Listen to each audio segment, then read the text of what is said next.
Okay, so I've been reading the book. I read a little bit of the book of Revelations. So it pretty much talking about the mark of the beast, and that those who get it are going to be have permanent allegiance to the Antichrist.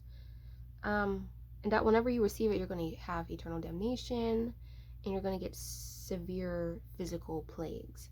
And how it described it was that it's going to be foul and loathsome sores. So I searched up what is foul and loathsome sores, like what would that be?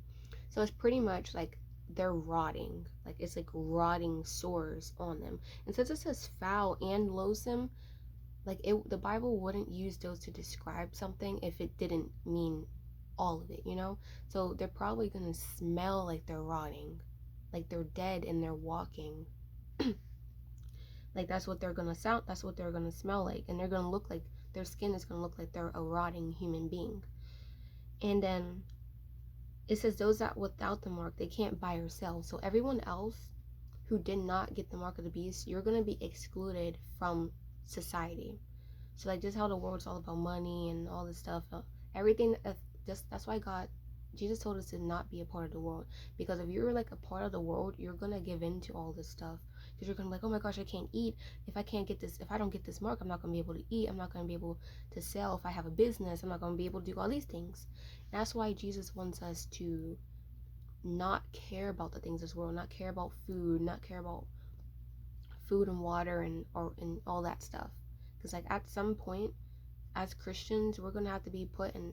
It's either it's either this world or God. Like there isn't gonna be no middle ground at all.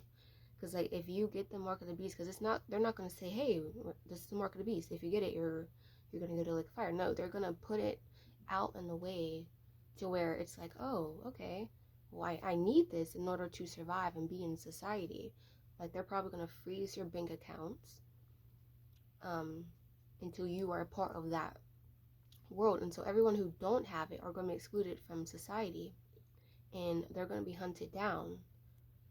Those who don't have the mark are going to be hunted down and put to death, especially if you're a Christian. And those who don't take the mark in general, they're going to have to deal with hardship, because you can't get regular food.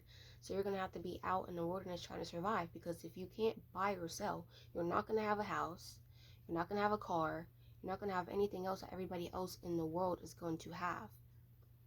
And I feel like those with the mark, at some point, they're going to turn against those who don't have the mark, and they're going to hunt them down.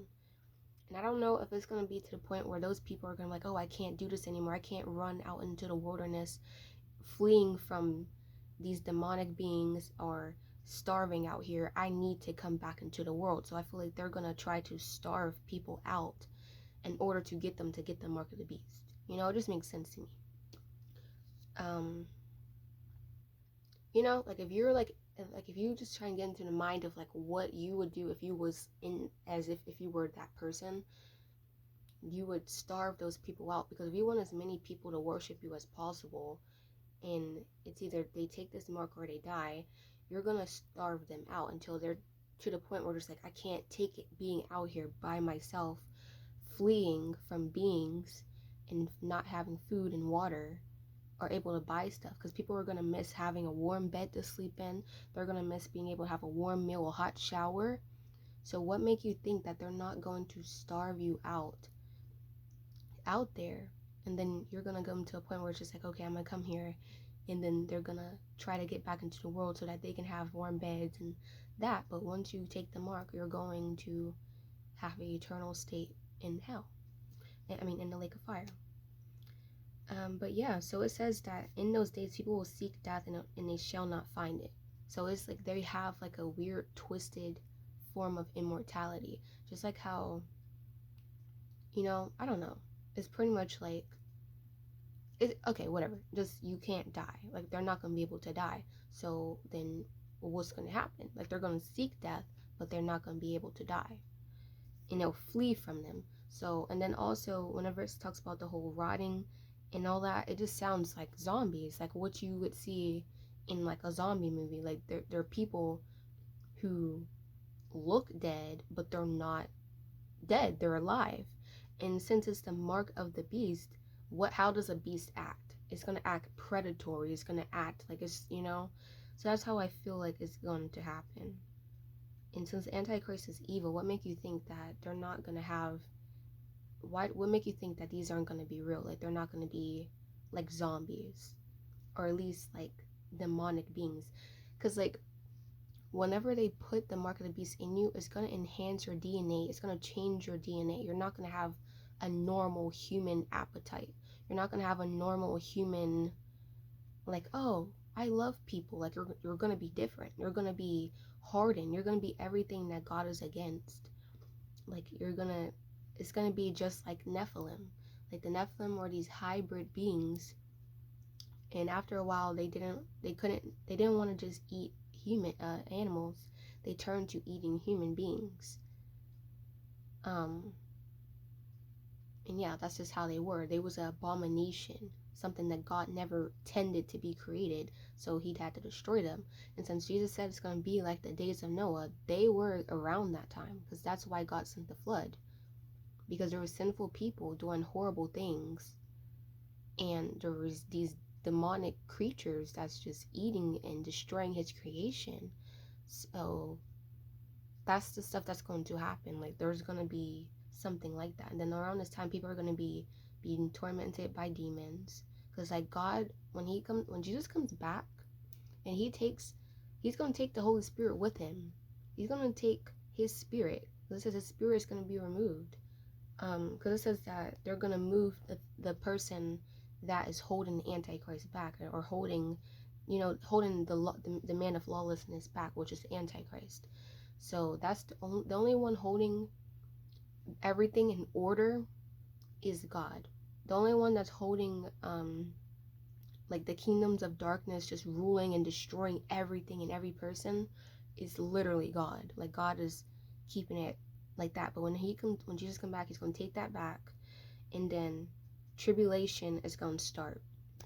Like literally, like the full on things of tribulation is going to start. The Antichrist is going to turn against everybody and force them to worship him like a god.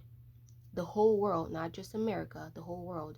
And you're not going to have freedom to travel where you want to go. They're going to keep track of you. They're going to silence you. And if they know who is a Christian and who isn't. Okay? They're going to know. They're going to know who takes the mark and who don't. Because just like we have a census, they're going to know how many people are alive on the earth at that time. Right? And then like if you don't have the mark, they're probably going to get the people who have the mark. They're going to turn something on in them, and they're going to hunt down the people who do not have the mark. Just think about it.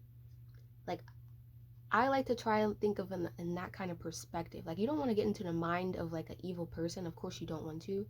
But like if I'm the person doing this, I would make it to the point where they're hunting down the people who don't have the mark.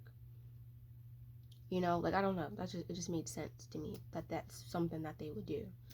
But yeah, I don't know. So just like as Christians, we need to make sure that we are not in the world all like that right now, because like you gotta train your body, because as soon as they start pushing this and you can't work anymore, you're gonna have to depend on your family members or something like that. But as Christians, Jesus said that your enemies are gonna be in your own household. So what make you think that if they're not gonna give up any Christians in their household? Because like I've already almost got kicked out of my house like twice already in like the same year. And I'm the only Christian in my household. So it's just like, I don't know what to tell y'all. But it's just like, that's why Jesus said, because you're going to have to be put into a point where you're going to have to go out and flee. Because like if you're in the cities as a Christian, you're going to be hunted down. You're going to be killed. You're going to be beheaded if you don't take the mark of the beast. And then if you're stuck here during the tribulation, you don't have the seal of God on you, like there's going to be people, like everybody else is going to be tormented. Everyone else around you is going to be tormented by demons and all that for 5 months. But yeah, so it's just like the book of Revelation is a very scary book. So many churches are so scared of it, but it's just like that's the main book y'all should be reading, is the Gospels and that. Like, there's no reason we should be still stuck in the book of Hosea or anything like that. Like, like those are the books that we should be reading, like in these times, because like there's gonna be a famine, there's gonna be all kinds of pestilence, there's gonna be a whole lot of things going on. So it's just like we need to make sure that we are prepared for these things.